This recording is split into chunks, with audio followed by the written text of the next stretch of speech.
अर्थसंकल्पात मोदी सरकारकडून नोकरदारांसाठी सर्वात मोठी घोषणा 12 लाखांपर्यंतचं उत्पन्न करमुक्त। बजेटमध्ये निर्मला सीतारामन यांची घोषणा। केंद्र सरकारच्या तिजोरीवर 1 लाख कोटींचा बोजा।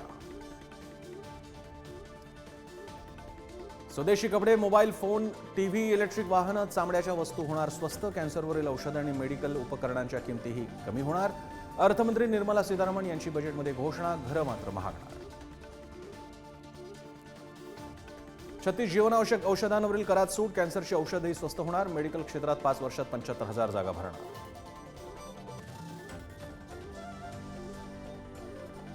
केंद्रीय बजेटमधून महाराष्ट्रातल्या विविध प्रकल्पांसाठी जवळपास 10,500 कोटींचा निधी। मुख्यमंत्री फडणवीसांची माहिती।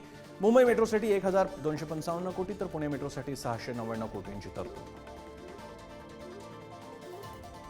उद्धव ठाकरे एकनाथ शिंदेंना एकत्र आणण्यात माझा सहभाग असेल। संजय शिरसाट यांचं मोठं विधान। पक्ष फुटताना का प्रयत्न केले नाहीत, ठाकरेंच्या शिवसेना नेत्यांचा सवाल।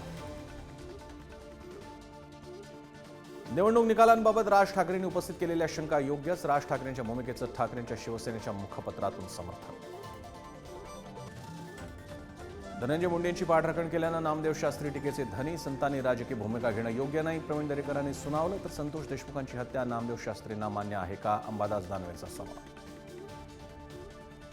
संभाजीनगरमध्ये गजानन अॅग्रोच्या गोडाऊनवर पोलिसांचा छापा। शासनाचा तांदूळ पॉलिश करून खासगी बाजारात विक्री होत असल्याचं उघड। कारवाईत डाळ आणि तांदळाचा साठा जप्त।